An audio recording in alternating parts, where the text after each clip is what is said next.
I'm Jason. And I'm Jason. Welcome to WhatchaSayJ. So, do you have any interesting childhood memories? Any things that stick in your mind, Jason? I can think of a few. I'm wondering if our viewers would like to hear a story or two about us. Yeah, as a matter of fact, I do have a couple of different occurrences that happened in the distant past that other people would find entertaining, and that I might have a little bit of pain bringing them up, but I'm certainly willing to go through it for our entertainment audience. Distant past? Meaning you're old? We're both very old. You're a month older than I am, though. Old man. Had to bring that up. I did. So anyway. Okay. Why don't you lead us off? Lead us off. Okay. You're the one who decided to breach this subject. I decided to bring it up. So, back when I was probably, I'm going to guess about 12 years old. Do you remember the White House we lived in on the hill when we first met? Yeah, that was a nice place. Well, we wound up moving out of that house and moved just down the street.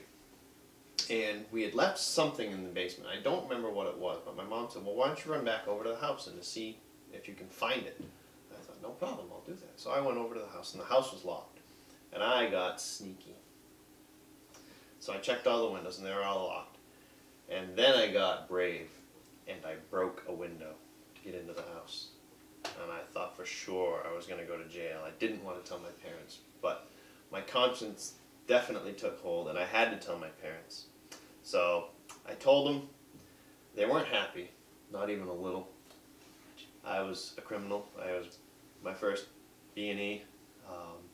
But I didn't wind up going to jail. I was waiting, and it didn't happen. So moral of the story is, don't break windows, and always tell the truth.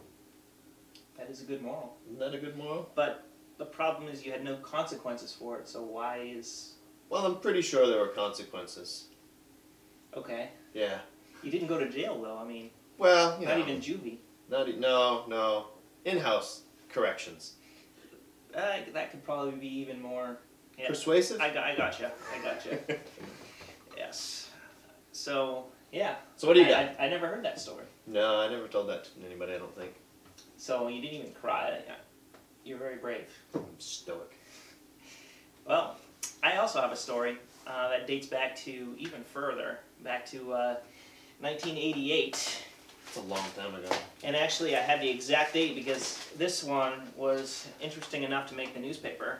September 14th of 1988. You made the news. This is the Carroll County Independent, back at the time. I've never been in the newspaper. And this is me back in my cuter days. And if you can read the headline, "Have you missed my stop?" Was this a game you played? What happened was we had just moved to New Hampshire from Connecticut, and it was my first day at the new school at the John. You're a Flatlander? I was, and I mean, you're not from Maine either, so you have. Yeah, I am. I'm a local. I thought you were from the Carolinas. No, I did a little time down there, but I'm a local. Anyways, I stand corrected. Yes, I'm a Flatlander. I was born in New Haven, Connecticut. I'm proud to say that. We have the best pizza in the world. But anyway, this was my first day of school, and I happened to be on the school bus with a reporter, and at the same time I missed my stop. So I ended up having to instruct the bus driver left, right, here, there. I had no idea where I was going. So you were telling the bus driver where to go? Yes. How to drive? Mm-hmm. And you were 6? 6 years old. I was already pretty talented. And it says right in the article that I showed... You must not have been a very good bus driver to listen to a 6-year-old. That was definitely an emotional period for me, not knowing where my house was. I didn't know if I would ever make it home again. But I remained stoic throughout, and it talks about that in the lengthy article. Yeah. Do you have a link to the article so people can go check it out on Snopes.com? You will not find it on Snopes. This is totally true. This is totally legit. I'll post a link to a picture of the article, so for those of you who are intuitive, you could take a look at it. And so that's my main story that comes to mind when I think of a painful childhood memory. But do you have any other? I have one. Let's hear it. It actually involves both of us. Maybe we don't want to hear it. We almost went to jail again. Okay. Well, we probably didn't almost go, but we certainly did something that was wrong. So we used to wander the town as children. Vagrants. We were vagrants. we would roam it as if it were our domain. And so one day we were hanging out with some other kids down in the village. It's downtown. And we got this great idea. Hey, let's go to the store and steal something. Yeah, I remember this. You remember that? I think I remember it being your idea. No. I wouldn't have come up with an idea like this, but I didn't shoot it down either. And somehow I got elected to be the fingers. I was the guy that's going to pick it up. So do you remember how this went down? Vaguely at all? Yeah. Well, you were the fingers, and I remember being the distraction.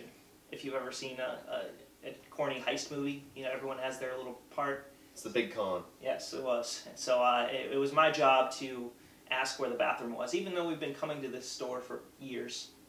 So it was probably fairly transparent as to what was going on. But didn't seem fishy at all, probably. Proceed.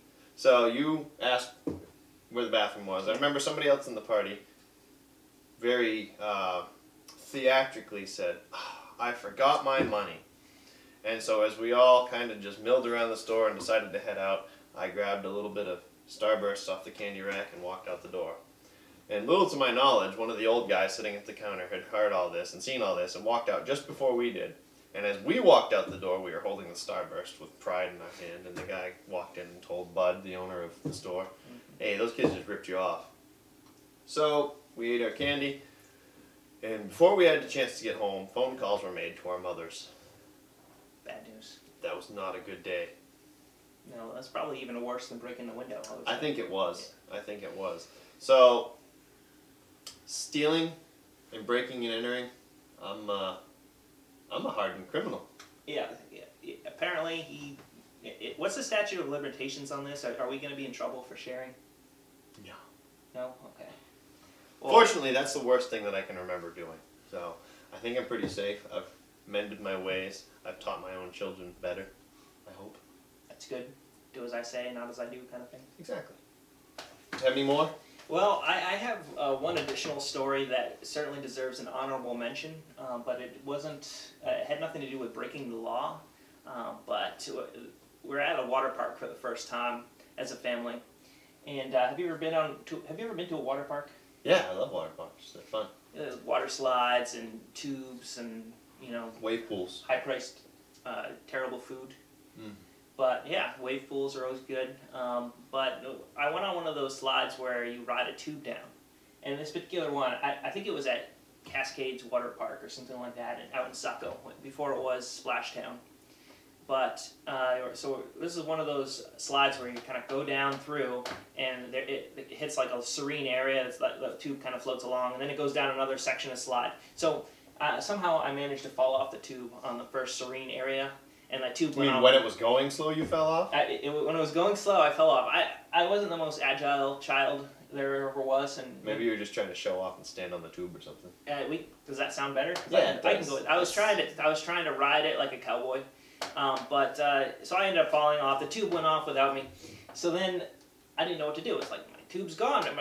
How do I ride down this thing? So I was kind of drifting with the current, and I got to the edge of where the next slide part went down, and I was holding on to the edge for dear life, as the water's rushing over me.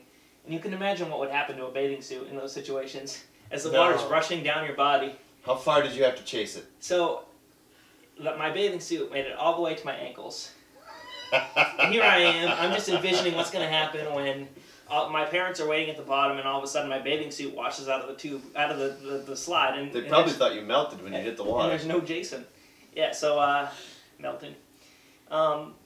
So, I was able to regain my bathing suit at that moment. I did not, my worst fears were not realized, but that was a scary moment. That does sound like a scary moment. There's no newspaper article to back that up, but... Would have made a great picture. Fortunately. I disagree, and probably everybody watching disagrees. But that's my second moment that I would probably wish hadn't happened. Alright, so nothing real traumatizing, but definitely things that might have been better if we hadn't made those decisions. I guess it really wasn't a decision on your part, unless you just decided not to tie your bathing suit that day. Yeah, I wasn't also the most thorough child, so you never know. Fantastic. All right. Well, thanks for watching. Be sure to like and subscribe. Leave comments if you've got any stories you'd like to share. Put them in the comments below. Have a nice day. Thank you very much.